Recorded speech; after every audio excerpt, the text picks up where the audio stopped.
The school building loomed ahead, its brick walls cold and unwelcoming. James tightened his grip on the straps of his backpack, swallowing hard as he climbed the steps. His mother had told him to be strong. His father had said to hold his head high, but nothing could have prepared him for this moment. The doors swung open, and silence fell. Every pair of eyes turned to him. The hallway, once buzzing with the morning rush, felt frozen in time. A murmur rippled through the crowd. That's him? Why is he here? Is he lost? James forced his feet forward, his heart pounding against his ribs. He wasn't lost. He belonged here. He had every right to be here. Then came the first whisper, sharp, cruel. Shouldn't you be picking cotton instead of coming to school? A few students snickered. A girl covered her mouth to hide a laugh. A tall, blond-haired boy stepped in front of James, blocking his path. His Letterman jacket screamed privilege, his smirk pure arrogance. "Wrong place, boy," he said, his voice dripping with mockery. James clenched his fists but kept walking, trying to sidestep him. The boy's arm shot out, shoving James back a step. A group of students closed in, forming a tight circle around him. Some whispered insults under their breath. Others just stared like he was some kind of rare animal in a cage. Then something wet hit his cheek. Laughter erupted. A glob of spit dripped down his skin, burning more than any slap ever could. James froze. His breath caught in his throat. He wiped his cheek with the back of his hand, his face burning with humiliation. He wanted to speak, to say something, but his voice felt trapped inside his chest. From the corner of his eye, he saw a teacher standing by the lockers, a middle-aged man in a pressed suit. Their eyes met for a fleeting second. James silently begged for help. The teacher looked away. The message was clear. You're on your own. A deep, crushing weight settled in James's stomach. Then the blond boy leaned in, his breath hot against James's ear. You won't last a week. The bell rang, and the crowd slowly dispersed, their laughter echoing through the halls. James stood there, gripping his backpack strap so tightly his knuckles turned white. He hadn't even made it to first period. And he already knew this wasn't just a school, this was a battlefield. James had always been a fighter, not with fists, not with anger, but with something far more dangerous, his mind. He was born in a small, modest house on the outskirts of town, where his parents had raised him on stories of resilience. His father, Marcus Carter, was a factory worker who had spent his entire life battling discrimination just to provide for his family. His mother, Evelyn, was a schoolteacher, determined to make sure her son would never be denied an education the way so many before him had. When the courts ruled that segregation was illegal, it was supposed to be a victory. James's mother had held his hands and whispered, "You'll be part of history, baby. You'll show them that we belong." His father, more hardened by life's reality, had simply nodded and said, "You be strong, son. They're going to come for you, but you hold your ground." And now, standing in the middle of that school hallway, James wasn't sure if he could. The day had barely begun, and already the weight of the world was on his shoulders. He found his locker, hands trembling as he spun the combination dial. He could still hear them whispering behind him, feel their stares pressing into his back like knives. Every second in this place stretched endlessly. Then came the first test. A sharp elbow knocked into him, sending his book scattering onto the floor. A burst of laughter followed. James looked up. Brett Donovan. The name was infamous, the boy even more so. Tall, broad-shouldered, and cruel, Brett was the son of a wealthy businessman who had openly protested integration, and he had just made James his personal target. "Oops," Brett sneered, not even pretending it was an accident. James swallowed his anger and bent down to pick up his books. A foot came down on one, pressing it into the dirty floor.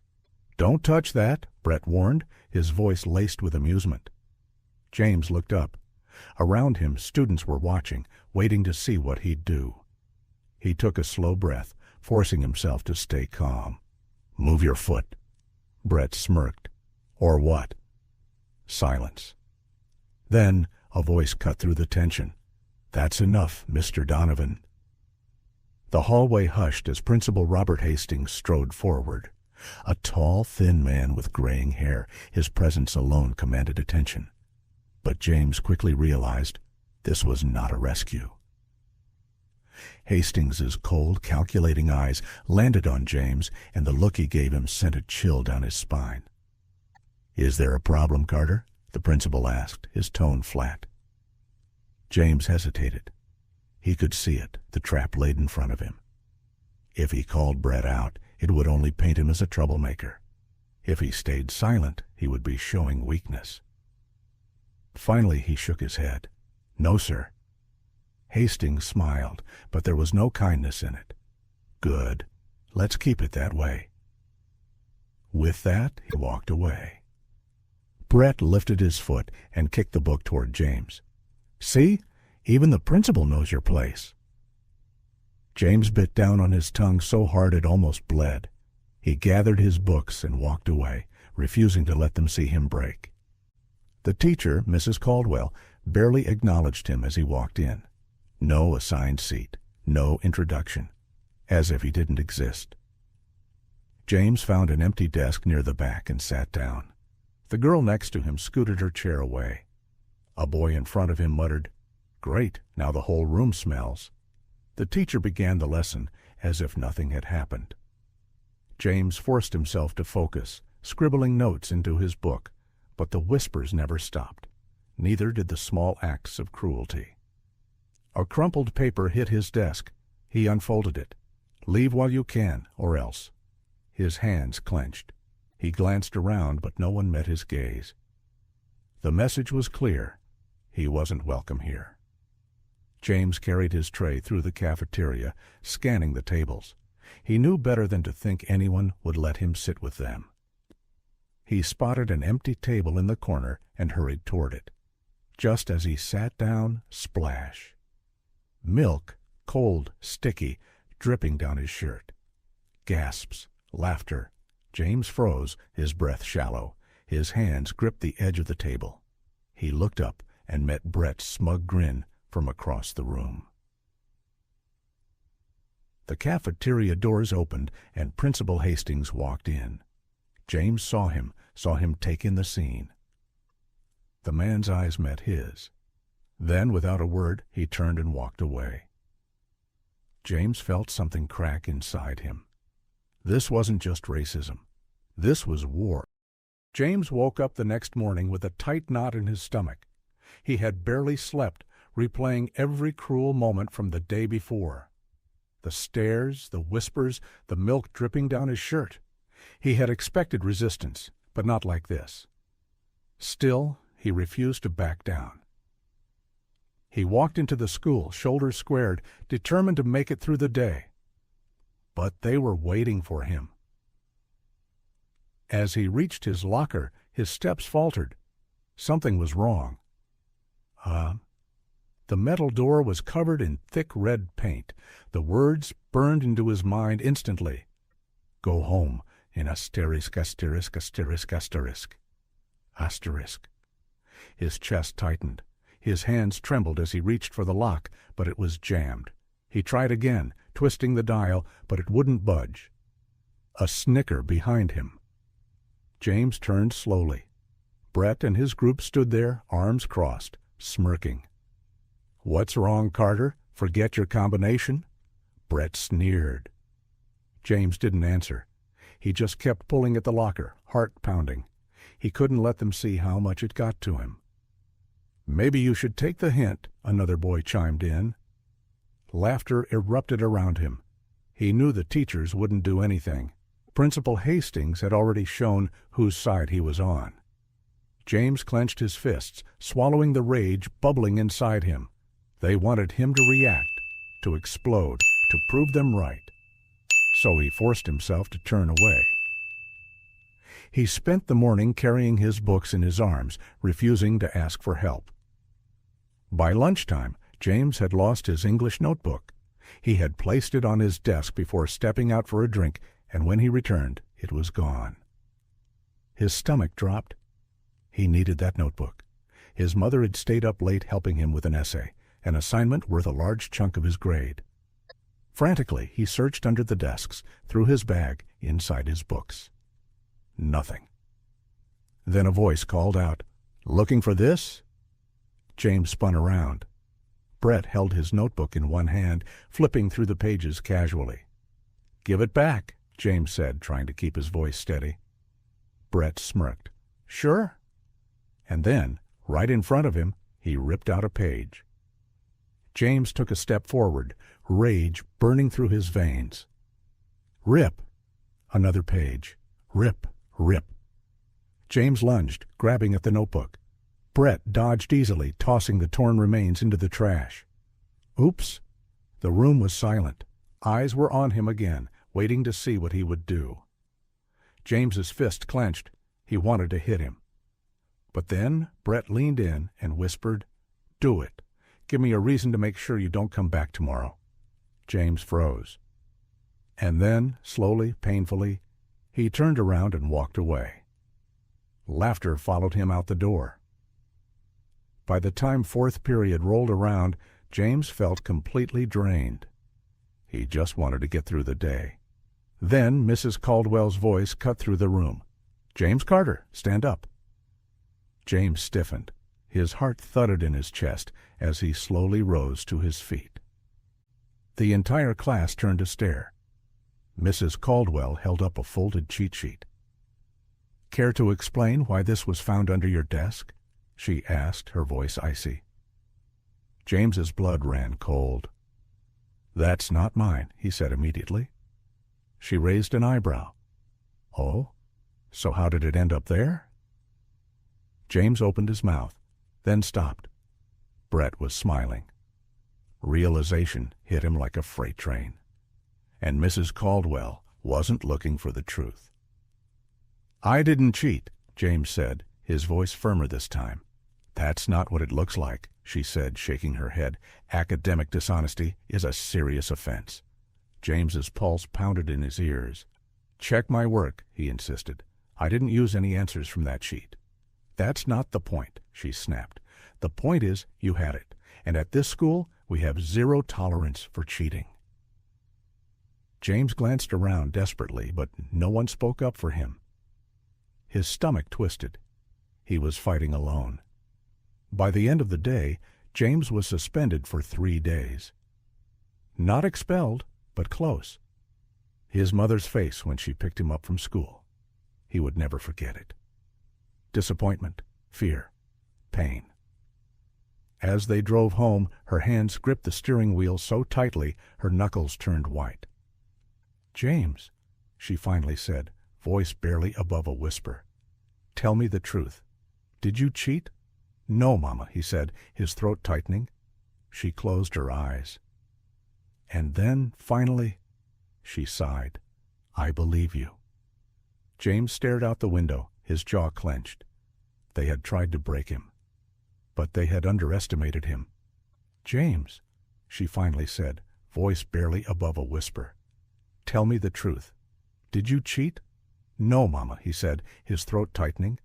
She closed her eyes. And then, finally, she sighed. "I believe you." James stared out the window, his jaw clenched. They had tried to break him. But they had underestimated him. James returned to school after his suspension with fire in his veins.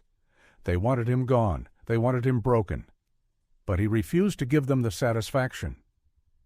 As he walked down the hallway, the whispers followed him. "Cheater. Should have just stayed gone. What's he even doing here?" James kept his head high. If they wanted to push him out, he'd give them a reason to regret it. So he threw himself into his work. He studied harder, worked longer, stayed later. While the other kids laughed in the cafeteria, James spent lunch in the library, devouring books. If they thought he wasn't supposed to be here, he would prove he belonged.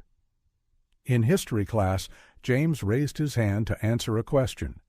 Negroes should stay quiet unless spoken to. The words weren't whispered. They were loud, clear. The class erupted in laughter. James gritted his teeth. Mrs. Caldwell didn't even look up. She heard it. She just chose to ignore it. And James? He refused to react. He turned his attention back to the lesson, but as he answered the question, his voice was steady. And when he finished, the room was silent. It happened after school. James was in the library flipping through a history textbook when a voice whispered, "Hey." James looked up. It was her. Emma Sterling. One of the smartest kids in school. Blonde, pale-skinned, always surrounded by people. And one of them. James narrowed his eyes. What did she want? Emma glanced over her shoulder, then lowered her voice. I saw what happened in class," she muttered. "It wasn't fair." James stared at her. "What do you care?" he asked bluntly. Emma hesitated. Then she sighed. I don't think it's right." James wanted to laugh. She thought, and what was she going to do about it? Nothing. Because none of them ever did. So he turned back to his book. Emma lingered for a second. Then, finally, she walked away. James didn't watch her leave. He couldn't afford hope. But then came the debate competition. It was school tradition, a huge event. Every year, one student won the top prize. And this time, James was determined to win.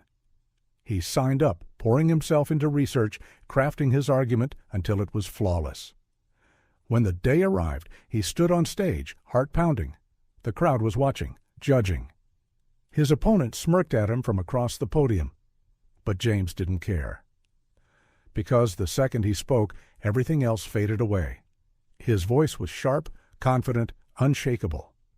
Every fact hit like a hammer. Every argument landed like a blow. By the time he finished, the auditorium was silent. And then applause. Loud, thunderous. For the first time they saw him. Not as a cheater dot, not as a mistake dot, not as someone who didn't belong. But as a competitor, a threat. And then the results came in. James won. His name was announced, the trophy placed in his hands.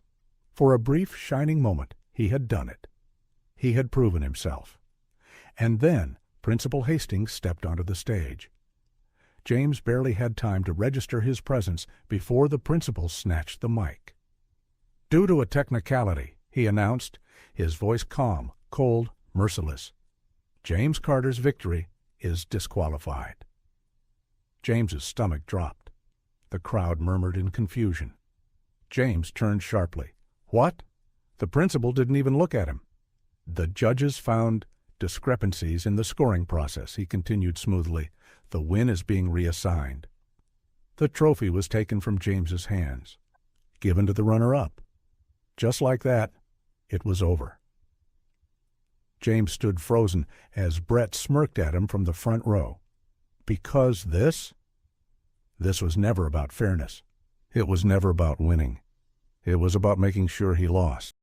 James sat in the empty cafeteria, staring at his untouched lunch. His hands were still clenched from the debate, from the humiliation. They stole his victory, right in front of everyone. And nobody said a damn thing. Not the student's dot, not the teacher's dot, not even Emma. Because that's how it worked here. They didn't need to beat him. They just had to make him believe he could never win. James inhaled sharply, gripping the table, trying to push down the anger, the frustration, the ache. But then, a voice. "You still think you belong here?" James stiffened. He turned. A group of senior boys stood behind him, football players. Brett was in the center, arms crossed, a lazy smirk on his face. "Should have learned by now, Carter," his voice was mocking. "Some of us just don't fit in." James didn't move, didn't react. That's what they wanted, to see him snap. "I'm talking to you, boy." James slowly looked up. "I know. His voice was steady. "I just don't care." The cafeteria went silent. Brett's smirk vanished. Then, before James could react, a hand shoved his tray. Food splattered across his shirt. The cafeteria erupted with laughter. James froze. Heat crawled up his neck. His fingers curled into fists. Brett leaned in, voice low. "Just leave, Carter. You ain't welcome here." James could feel the eyes on him, waiting, watching. But he refused to move. He wouldn't give them the satisfaction. So he grabbed his backpack and walked out. But as soon as he stepped into the hallway, a hand grabbed his collar and slammed him against the lockers. Oh. James barely had time to react before a fist buried into his stomach. Pain exploded in his ribs. The air ripped from his lungs. He gasped, stumbling forward, but they didn't stop. Another hit, then another. Laughter, hands gripping his arms, and then his head snapped sideways. A punch straight to his face. James collapsed to the ground, tasting blood. Boots stepped closer. "Stay down," Brett sneered, "or next time we make sure you don't get back up." Then they walked away. James lay on the floor, staring at the ceiling. His ribs ached. His lip was split. The world felt distant. And for the first time, he wanted to give up. The next morning, James arrived at school only to find his name plastered everywhere. His locker, the hallways, even the school bulletin board. Thief, cheater, liar. His stomach dropped. Students whispered, pointed. Some laughed. Some stared. James's hands curled into fists. Then Principal Hastings appeared. His expression was cold, unreadable. "My office. Now." James felt his pulse hammering as he followed. As soon as they entered, the principal threw a file onto the desk. "I received an anonymous tip," Hastings said, voice measured, "claiming you cheated in multiple subjects, plagiarized assignments, even stole test answers." James's breath caught. "That's a lie." Hastings leaned back, eyes sharp. "Is it?" James's blood turned to ice. "You know it is." The principal simply opened the file. Inside, forged evidence. James stared in shock. Handwriting that wasn't his. Fake teacher reports. Fabricated complaints. Hastings folded his hands. "The board is considering immediate expulsion." James felt his stomach churn. "You're setting me up," he whispered. The principal didn't react. Then his voice dropped. "You had your chance here, Carter. You should have taken the hint." James couldn't breathe. This was it. They were finally getting rid of him.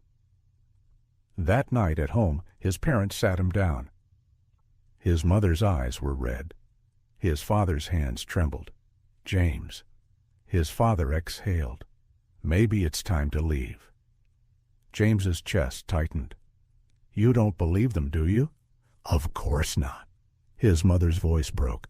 "But they won't stop, baby, and we can't watch them destroy you." James felt the weight crushing him. They had fought so hard to get him here. They believed in him. But now? Even they thought it wasn't worth it. James swallowed, staring at the floor. For the first time in his life, he didn't know if he could keep fighting. James sat at the kitchen table, his hands clenched into fists. His father's voice echoed in his head. "Maybe it's time to leave." No. He refused. They wanted him gone. They wanted him broken. But he wasn't done fighting. Not yet. James inhaled sharply, then opened his laptop. He pulled up every email, every message, every report. They thought they buried the truth, but they left breadcrumbs, and he was going to follow them. James had done something nobody expected. He sent out an anonymous exposé. Emails, pictures, statements. Everything was leaked to the media, to parents, to education boards. And most importantly, to the NAACP and local news stations. The headline? Elite private school caught in massive racism scandal, corrupt principal at the center. It spread like wildfire. By lunchtime, reporters were outside the school gates. Parents were furious. The administration? Scrambling. James stood in the hallway, watching the chaos unfold. And then the principal's office door slammed open. Hastings stormed out, eyes blazing. "James Carter, my office, now!" Students froze. Everyone watched. But this time, James didn't walk in alone. He walked in with his parents and a civil rights lawyer. The moment they stepped inside, Hastings's face drained of color. James sat down, arms crossed. "So, still think I should take the hint?" The principal's jaw locked. "This is slander." The lawyer smiled coldly. "No, Principal Hastings, this is evidence." They laid it all out. The forged cheating accusations, the teacher's bias, the student's violence. And worst of all, the hush money the school paid to cover up past cases. Hastings went pale. "You can't prove—" The lawyer slid a file across the desk. "We already did." Silence. Then the door burst open again. This time it was the school board, and they didn't look happy. "Hastings, we need to talk. Now." Parents demanded answers. Teachers started turning on each other. And Hastings? By the time James walked into school on Monday, the shift was palpable. People who once ignored him avoided eye contact. Some students who had stayed silent before actually nodded at him. And Emma? She walked up to him, guilt all over her face. "James, I should have done more." He stared at her for a long moment. Then, finally, "Yeah, you should have." And he walked away. Because this wasn't about forgiveness. This was about justice. And for the first time since he set foot in this school, James Carter wasn't invisible anymore. James stood at the gates of the school, staring up at the building that had nearly broken him. It was over. At least for now. Principal Hastings was gone, pending a full investigation. Some teachers had been fired. The school board promised reforms. And yet, James knew the fight wasn't really over. This place hadn't changed overnight. It never would. But something had changed. Him. He wasn't the same scared kid who walked through these doors on his first day, hoping to just survive. He had fought. And he had won. The last bell rang, signaling the end of the school day. As students poured out of the building, James noticed something, a little boy, no older than 12, standing at the entrance. He was black. His hands clutched the straps of his backpack, his eyes darting nervously around the crowd. James recognized that fear. It was the same fear he had felt. Their eyes met. The boy hesitated, then stepped forward. "Are you James Carter?" he asked, his voice barely above a whisper. James nodded. The boy swallowed hard. "My mom said, because of you, I can come here now." James felt his throat tighten. He looked around. Students still whispered. Some still glared. Racism didn't disappear with one victory. But this boy, he was here. Because James had stayed. Because James had fought. James knelt down to his level, forcing a small smile. "What's your name?" "Malcolm." James held out his hand. "Welcome to Jefferson High, Malcolm." The boy hesitated, then shook his hand. It wasn't a grand victory. No news cameras, no applause. Just one black boy telling another, "You belong here." And that was enough. For now.